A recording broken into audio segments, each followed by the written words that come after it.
নমস্কার বন্ধুরা, আজ আবারও একটি নতুন গল্প নিয়ে আমি হাজির হয়েছি। আজকের গল্পের আসরে আমার নিবেদন বিভূতিভূষণ বন্দ্যোপাধ্যায় রচিত পৈতৃক ভিটা। মধুমতি নদীর ওপরেই সেকালের প্রকাণ্ড কোঠা বাড়িটা। রাধামোহন নদীর দিকের বারান্দাতে বসে একটা বই হাতে নিয়ে পড়বার চেষ্টা করল বটে, কিন্তু বইয়ে মন বসাতে পারলে না। কেমন সুন্দর ছোট্ট গ্রাম্য নদীটি, ওপারে বাঁশবন, আমবন, বহুকালের। ফলের বাগান যেন প্রাচীন অরণ্যে পরিণত হয়েছে। একা এত বড় বাড়িতে থাকতে বেশ লাগে, খুব নির্জন। পড়াশোনা করবার পক্ষে কিংবা লেখা টেখার পক্ষে বেশ জায়গাটি। তাদেরই পৈতৃক বসতবাটি বটে, তবে কতকাল ধরে তাদের কেউ এখানে আসেনি, কেউ বাস করেনি। রাধামোহনের বাবা শ্যামাকান্ত চক্রবর্তী তার বাল্য বয়সে এ গ্রাম ছেড়ে চলে যান। মেদিনীপুরে তার মামার বাড়ি। সেখান থেকে লেখাপড়া শিখে মেদিনীপুরে ওকালতি করে বিস্তর অর্থ উপার্জন করেন এবং সেখানে বড় বাড়িঘর তৈরি করেন। স্বগ্রামে যে একেবারেই আসেননি তা নয়, তবে সে দু একবারের জন্যে এসে বেশি দিন থাকেনও নি। অত বড় পয়সাওয়ালা উকিল থাকলে তার চলতো না। গ্রামের বাড়িতে জ্ঞাতি ভাইরা এতদিন ছিল, তারা সম্প্রতি এখান থেকে উঠে গিয়ে অন্যত্র বাস করছে। কারণ গ্রামে বসে থাকলে আর সংসার চলবার কোনো উপায় হয় না। যা কিছু জমি জমা আছে না দেখলে থাকে না। বাড়িটারও একটা ব্যবস্থা করতে হয়, নইলে বাড়িঘর সব নষ্ট হয়ে যাবে। রাধামোহন নিজে গত বৎসর ওকালতি পাশ করে পরলোকগত পিতৃদেবের পসারে বসেছে। এবার দেশের চিঠি পেয়ে পুজোর ছুটিতে একাই গ্রামে এসেছে বাড়িঘর এবং জায়গা জমির একটা বিলি ব্যবস্থা করতে। পাশের বাড়ির বৃদ্ধ ভৈরব বাড়ুজ্যে দুদিন খুব দেখাশোনা করছেন। তিনি জোর করে তার বাড়িতে রাধামোহনকে নিয়ে গিয়ে কদিন খাইয়েছেন, নইলে রাধামোহন নিজেই রেঁধে খাবে পৈতৃক ভিটেতে, এই ঠিক করেই এসেছিল। ভৈরব বাড়ুজ্যের বড় ছেলে কেষ্ট এসে বললে, দাদা চা খাবে না? শোন, তুই নিয়ে আয় এখানে কেষ্ট, বেশ লাগছে সন্ধেবেলাটা নদীর ধারে। আনবো? সেই ভালো, যা। গ্রামের সবাই অবশ্যই আত্মীয়তা করেছে, ভালোবেসেছে। বৃদ্ধ লোকেরা বলেছে, আহা, তুমি শ্যামাকান্তদার ছেলে, কেন হাত পুড়িয়ে রেঁধে খেতে যাবে? আমরা তো মরিনি এখনো, এসো আমাদের বাড়ি। রাধামোহন সকলের কাছেই কৃতজ্ঞ। কেষ্ট চা দিয়ে কিছুক্ষণ গল্প করে চলে গেল। তারপর রাধামোহন আবার একলা।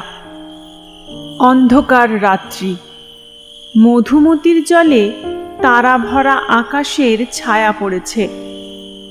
রাধামোহন বসে বসে ভাবছে, এই এত বড় বাড়িটা তার ঠাকুরদাদা তৈরি করেছিলেন কেন এখানে? সেকালের পুলিশের দারোগা ছিলেন তিনি, অনেক পয়সা রোজগার করেছেন বটে, কিন্তু বৈষয়িক বুদ্ধি ছিল না সেকালের লোকের। এই বন জঙ্গলে ভরা গ্রামে কেউ পয়সা খরচ করে বাড়ি করে? কি কাজে আসছে এখন? আচ্ছা, সুরকির কলওয়ালারা বাড়িটা নেয়, তাহলে পুরনো ইটের দরে বাড়িটা বিক্রি করা যায়। খুট করে কিসের শব্দ শোনা গেল। রাধামোহন দেখলে একটি 10-11 বছরের টুকটুকে ফর্সা মেয়ে ঘরের দাওয়ার আড়াল থেকে উঁকি মারছে। ঘরের মধ্যে হ্যারিকেন জ্বলছে। বারান্দাতে সামান্য আলো এসে পড়েছে, সুতরাং একেবারে অন্ধকারে সে বসে নেই। ভৈরব বাড়ুজ্যে যে একবার ছেলে পাঠায়, একবার মেয়ে পাঠায়। লোকটা খুব যত্ন করছে বটে। ও বললে, কি খুকি, ভাত হয়েছে বুঝি? একটু পরে মেয়েটি সংকোচের সঙ্গে বাইরে এসে দাঁড়ালো। রাধামোহন বললে, তোমার নাম কি? লক্ষ্মী। বেশ নাম। পড়ো? হুম। গান জানো? হুম। রাধামোহন হেসে বললে, তবে তো মুশকিল দেখছি। বিয়ের বাজারে তুমি যে বিপদে পড়বে। রান্না? বালিকা ঘাড় নেড়ে জানায়, সে জানে। ওই একটা গুণ রয়েছে তোমার। কি কি রান্না জানো? সব। সব? বাহ, বেশ খুকি তুমি। বসো। বালিকা সলজ্জভাবে ঘাড় নেড়ে বললে, না, বসবো না। কেন, কাজ আছে? না। তবে বসো। না, আমি যাই, তুমি খেয়ে এসো। যাচ্ছি। ভাত হয়েছে? তোমার খুব খিদে পেয়েছে না? যাও, খেয়ে এসো। রাধামোহন কি একটা বলতে গিয়ে পেছন ফিরে দেখলে খুকি কখন চলে গিয়েছে। সে একটু পরে বাড়ুজ্যে বাড়ি খেতে গেল। ভৈরব বাড়ুজ্যে বললেন, এসো বাবাজি, এসো, রান্নাও হয়ে এলো প্রায়। রাধামোহন বললে, হ্যাঁ, আপনার মেয়ে ডাকতে গিয়েছিল যে। খাওয়া দাওয়া করে রাধামোহন চলে এলো। একা নির্জন বাড়িতে তার বেশ লাগে। তার পূজ্যপাত পিতৃপুরুষেরা যেন অদৃশ্য চরণে এখানে বিচরণ করেন। এই বাড়িতে তার পিতামহ বাল্যকালে খেলে বেরিয়েছেন। তার পিতামহী নববধূরূপে প্রথম এসে দুধে আলতায় পা রেখে দাঁড়িয়েছেন এ বাড়ির প্রাঙ্গণে। আজ তারা বিদেশে গিয়ে বড় বাড়ি ফেদে বাস করছে, দেশকে ভুলেছে। গভীর রাত্রে ঘুমের ঘোরে সব পূর্বপুরুষেরা যেন এসে অনুযোগ করেন, কেন আমাদের ছেড়ে চলে গেলে? কি করেছিলাম আমরা? পরদিন সকালে উঠে সে নিজের জমি জমা নিয়ে ব্যস্ত রইল। সারাদিন কাটল সেভাবে। রাত্রে বারান্দাতে বসেছে। আবার সেই খুকিটি এসে দরজার আড়ালে দাঁড়ালো। প্রথমটা রাধামোহন টের পায়নি। বড় লাজুক মেয়ে, নিঃশব্দ চরণে কখন এসে যে দাঁড়ায়। রাধামোহন বললে, ও খুকি। ভাত হয়েছে নাকি? আজ দেরি হবে, মাংস রান্না হচ্ছে তোমার জন্যে। সত্যি? তবে তো আজ ফিস্টের ব্যবস্থা। ও, তুমি বুঝি ফিস্ট বুঝতে পারলে না? ভোজ যাকে বলে, কি বলো? খুকি হেসে চুপ করে রইল। বেশ মেয়েটি, বেশি কথা বলে না, শান্ত সলজ্জ ব্যবহার। রাধামোহন বললে, তোমার মামার বাড়ি কোথায় খুকি? ভুলে গিয়েছি। ভুলে গিয়েছি কিরকম? সেখানে যাও না? খুকি ঘাড় নেড়ে বললে, না। রাধামোহনের হাসি পেলে খুকির কথায়। বেশ নিঃসংকোচ ভাব ওর।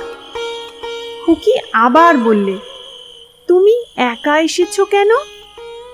রাধামোহন হাসতে হাসতে বললে, কেন বলো তো? বৌঝিদের নিয়ে এসো, এত বড় বাড়ি পড়ে আছে, আমোদ করুক। তোমার তাই ইচ্ছে খুকি? খুব, আমি তো তাই চাই। কেন? কতকাল এ বাড়ি এমনই পড়ে আছে না, কেউ পিদিম দেয় না।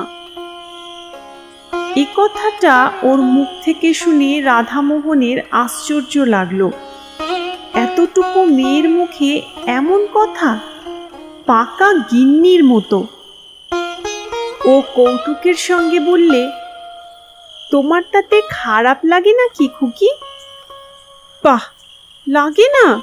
তোমরা সবাই এসো, বাড়িতে শাক বাজুক, সন্ধ্যের পিদিম দেওয়া হোক। কথা শেষ করেই সে ব্যস্তভাবে বললে, তোমার খুব খিদে পেয়েছে না? বড্ড রাত হয়ে গেল। না না, এমন আর বেশি রাত কি? তোমার আবার সকালে খাওয়া অভ্যেস। তুমি কি করে জানলে খুকি? অস্ফুট হাসির সুর মাত্র শোনা গেল, কোনো উত্তর এলো না। একটু পরে মাথা দুলিয়ে দুলিয়ে খুকি বললে, ভালো লাগে, বড্ড ভালো লাগে। রাধামোহন ওর দিকে চেয়ে বললে, কি ভালো লাগে খুকি? এই তুমি আজ এসেছো, কেউ তো কখনো আসে না এ বাড়িতে। তুমি যাও, মাংস রান্না হয়ে গিয়েছে। হয়ে গিয়েছে? তুমি কি করে জানলে? খুকি হেসে বললে, আমি জানি যে। যাও তুমি। দাঁড়াও, আমি মুখটা ধুয়ে আসি, একসঙ্গে যাব। মুখ ধুয়ে এসে কিন্তু রাধামোহন খুকিকে আর দেখতে পেলে না। চঞ্চল মন ছেলে মানুষের, আগেই চলে গিয়েছে। বেশ খুকিটি, কেমন পাকা পাকা কথা বললে, হাসতে হাসতে প্রাণ যায়। ভৈরব বাড়ুজ্জে ওকে দেখে বললে, এসো এসো বাবাজি, এই তোমায় ডাকতে পাঠাচ্ছিলাম। আজ একটু রাত বেশি হয়ে গেল, একটু মাংস নেওয়া হলো আজ। বলি, রোজ রোজ ডাল ভাত ওরা খেতে পারে না। আমার বাড়ি আজ দুদিন খাচ্ছে, সে আমার ভাগ্যি, নইলে ওদের অভাব কি? তাই আজ। রাধামোহন সলজ্জভাবে বললে, না না, সে কি কথা? যা জুটবে তাই খাবো, পর ভাবেন নাকি কাকা? আমি তো বাড়ির ছেলে। পরদিনও আবার খুকি সন্ধ্যার সময় এসে হাজির। রাধামোহন বললে, এসো খুকি, তোমার কথাই ভাবছিলাম। খুকি হেসে বললে, আমার কথা? সত্যি তোমার কথা। খুকি ছেলে মানুষীভাবে ঘাড় দুলিয়ে বললে, কেন আমি জানি। তুমি জানো? জানি, কিন্তু বলবো না। রাধামোহন আজ খানিকটা সন্দেশ আনিয়ে রেখেছে খুকিকে দেবে বলে। অবশ্যই আনিয়েছিল হরিনন্দীর চাকর অমূল্যকে দিয়ে, ইসলামকাটির বাজার থেকে। ইসলামকাটির সন্দেশ এ অঞ্চলে বিখ্যাত। অমূল্য দেখা যাচ্ছে গল্প করে বেরিয়েছে। রাধামোহন মনে মনে বিরক্ত হয়ে উঠল অমূল্যর ওপর। খুকিকে হঠাৎ খুশি করে দেবে সন্দেশ হাতে দিয়ে ভেবেছিল, সেটা আর হলো কই। তবুও রাধামোহন বললে, না, তুমি জানো না খুকি। কি বলো তো? খুকি মৃদু মৃদু হেসে বললে, জানি আমি। ওর হাসির মধ্যে এমন একটা বিজ্ঞতা আছে যে রাধামোহন আর কোনো প্রশ্ন করলে না এ নিয়ে। ও জানে, ওর মৃদু হাসির মধ্যে দিয়েই সে কথা বোঝা গেল। অমূল্যটা আচ্ছা তো, পাড়া গাঁয়ের লোকের পেটে কোনো কথা থাকে? খুকি আবদারের সুরে বললে, কই দাও আমাকে সন্দেশ। রাধামোহন ব্যস্ত হয়ে ওকে সন্দেশ দিতে গেল, কিন্তু ওকে আর সেখানে দেখা গেল না। চঞ্চলা বালিকা কখন হঠাৎ চলে গিয়েছে। ওর ধরন বড় আশ্চর্য রকমের। আহারের সময় ভৈরব বাণুজ্যের বাড়িতে ও সন্দেশটা নিয়েই গেল। বললে, খুকি বড় লাজুক, তখন চলে এলো, ওকে একটু এই। ভৈরব বাণুজ্যে হেসে বললে, খুকি বুঝি তোমার কাছে গিয়েছিল? রোজই যায়, গল্প সল্প করে। তাই নাকি? হ্যাঁ, ও একটু লাজুক বটে, খুব ছেলে মানুষ তো। পরদিন সন্ধ্যায় খুকি আবার নির্দিষ্ট স্থানটিতে এসে দাঁড়ালো বারান্দাতে। রাধামোহন বললে, কাল অমন করে চলে গেলে কেন তুমি? আমি ভারী রাগ করেছিলাম কিন্তু। খুকি হেসে চুপ করে রইল। খেয়েছিলে সন্দেশ? বারে, যখন তুমি বললে ওই তো আমার খাওয়া হয়ে গেল। পরক্ষণেই সে যেন স্নেহের সুরে বললে, তুমি এই এসেছ, আমার কত ভালো লাগছে। বাড়িতে পিদিম জ্বলছে, একা একা ভালো লাগে। শহরে যাবে? চলো আমার সঙ্গে, চলো। আমার এখানেই ভালো, ওসব আমার ভালো লাগে বুঝি? বাহ, কত টকি, ছবি, কত খাবার দাবার। হোকগে, আমার তাতে কি? তুমি আবার আসবে বলো? আসবো নিশ্চয়ই, কেন আসবো না? এতদিন তো আসনি, ভিটেতে সন্ধ্যের সময় পিদিম জ্বলেনি তো। আচ্ছা, আসি আজ। তুমি তো মঙ্গলবারে যাবে। রাধামোহন একটু আশ্চর্য হলো। মঙ্গলবারে সে যাবে বলেছিল ভৈরব বাণুজ্যকে। ভৈরব কাল আবার বাড়িতে গল্প করেছে। তারপর দুদিন রাধামোহন বৈষয়িক কাজে অন্য গ্রামে গিয়ে রইল। সোমবার অনেক রাত্রে নৌকাযোগে স্বগ্রামে ফিরল বটে, কিন্তু ভৈরব বাণুজ্যের বাড়ির কারো সঙ্গে অত রাত্রে আর দেখা করলে না। ঘরে চিড়ে ছিল, তাই খেয়ে রাত কাটালে। পরদিন সে যাবার জন্য তৈরি হচ্ছে। ভৈরব এসে বললে, বাবাজি, কাল কত রাত্রে এলে? খেলে কোথায়? আমাদের ডাকা তোমার উচিত ছিল। তুমি তো ঘরের ছেলে, এত লজ্জা করো কেন? ছি। রাধামোহন বললে, আপনার খুকিটিকে একবার ডেকে দিন না। বেশ বেশ, এক্ষুনি ডাকছি, দাঁড়াও। একটু পরে একটি 8 বছরের কালো মতো মেয়ের হাত ধরে ভৈরব বাণুজ্যে সেখানে নিয়ে এলেন। রাধামোহন বললে, এ খুকি তো নয়, এর দিদি। ভৈরব বাণুজ্যে বললেন, এর দিদির তো বিয়ে হয়ে গিয়েছে, সে তো শ্বশুর বাড়ি আছে। তুমি তাকে দেখনি, তবে আপনার বাড়ির অন্য কোনো মেয়ে। আমার বাড়িতে বাবাজি আর কোনো মেয়ে নেই, তবে অন্য কোনো মেয়ে। কিন্তু না, আর কোনো মেয়ে এ পাড়ায় নেই ওই বয়সের। 2 ঘর তো মোটে ব্রাহ্মণের বাস। বয়স কত? রাধামোহনের হঠাৎ মনে পড়ে গেল। বললে, ওর নাম বলেছিল লক্ষ্মী। লক্ষ্মী? সে আবার কি? কই, ও নামের মেয়ে গ্রামেই নেই। তোমার শুনতে টুনতে ভুল হয়ে থাকবে বাবাজি। শুনতে ভুল হতে পারে নামটা, কিন্তু সে খুকিটিকে, সে তো আর ভুল হবে না। কই বাবাজি, বুঝতে তো পারলাম না। ও বয়সের ও নামের মেয়ে আমাদের পাড়ায় কেউ নেই ঠিকই। রাধামোহন চিন্তিত মনে বিদায় নিলে। আশ্চর্য ব্যাপার, খুকি বা আর দেখা করতে এলো না কেন? স্বগ্রাম থেকে ফেরবার 2 বছর পরে রাধামোহন তার পিসির বাড়ি গিয়েছে জব্বলপুরে। সেখানে পুরনো ফটো অ্যালবাম খুলে দেখতে দেখতে একটি মেয়ের ফটো চোখে পড়ল। এই মেয়েটিকে সে যেন কোথায় দেখেছে, ঠিক মনে পড়ল না। পিসিমাকে ডেকে ফটোটা দেখাতে তিনি বললেন, একে তুই দেখবি কোথায়? ও তো আমার ছোট বোন, তোর ছোট পিসি। 12 বছর বয়সে মারা যায়। তখন তুই কোথায়? তোর মার বিয়েই হয়নি। আমরা তখন সব আমাদের গাঁয়ের বাড়িতেই থাকি। তারপর পিসিমা যেন কতকটা আপন মনেই বললেন, আহা, একটু একটু মনে হয় ওকে, বেশ দেখতে ছিল। সে আজ 40 বছরের কথা। তারপর তোর বাবাও দেশ ছেড়ে মেদিনীপুর চলে এলো। দেশের বাড়িতে যাওয়াই হয়নি। বিয়ের পর আমি একবার মোটে গিয়েছিলাম, সেও আজ 20 বছর আগের কথা।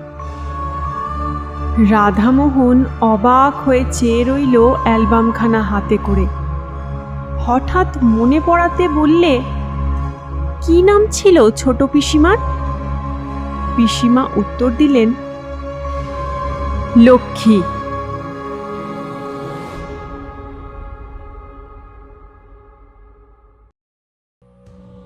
আজকের গল্প এখানেই শেষ। আশা করি গল্পটি আপনাদের ভালো লাগবে। ভালো লাগলে অবশ্যই একটি লাইক এবং আমার চ্যানেলটিকে সাবস্ক্রাইব করতে ভুলবেন না। ফিরে আসবো আবারও একটি নতুন গল্প নিয়ে। ভালো থাকবেন। নমস্কার।